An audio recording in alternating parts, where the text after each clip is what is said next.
Bonjour, vous avez déjà entendu parler de H2O, la formule chimique de la molécule d'eau. Mais comment est-ce qu'on peut l'écrire? Pour s'exprimer à l'écrit, on utilise des mots, formés avec les 26 lettres de l'alphabet. Eh bien, le chimiste a son propre langage pour s'exprimer.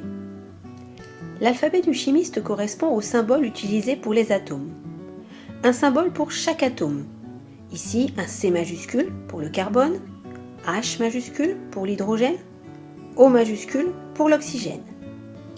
Lorsque la majuscule est déjà prise par un atome, comme ici pour le carbone C, on peut ajouter une minuscule.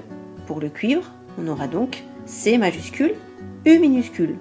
Alors attention, ce symbole correspond souvent à la première lettre du nom de l'atome, mais il y a des exceptions. Par exemple, l'azote, N, vient en fait de la dénomination anglo-saxonne nitrogen. Pour l'or, AU provient du mot latin aurum. Le chimiste va donc utiliser ces symboles non pas pour former des mots, mais pour former des formules chimiques, correspondant à chaque molécule. Et au même titre qu'il y a des règles d'écriture pour les mots, il y a aussi des règles d'écriture pour les formules chimiques. Nous reconnaissons ici la maquette de la molécule de méthane, formée d'un atome de carbone et de 4 atomes d'hydrogène. La formule de la molécule sera donc CH4. Le 4 en indice, en bas à droite, indique qu'il y a 4 atomes d'hydrogène.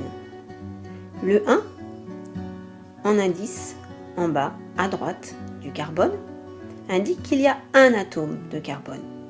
Mais le 1 en chimie ne s'écrit jamais. Tu as compris? Alors, quelles sont les formules chimiques de ces molécules?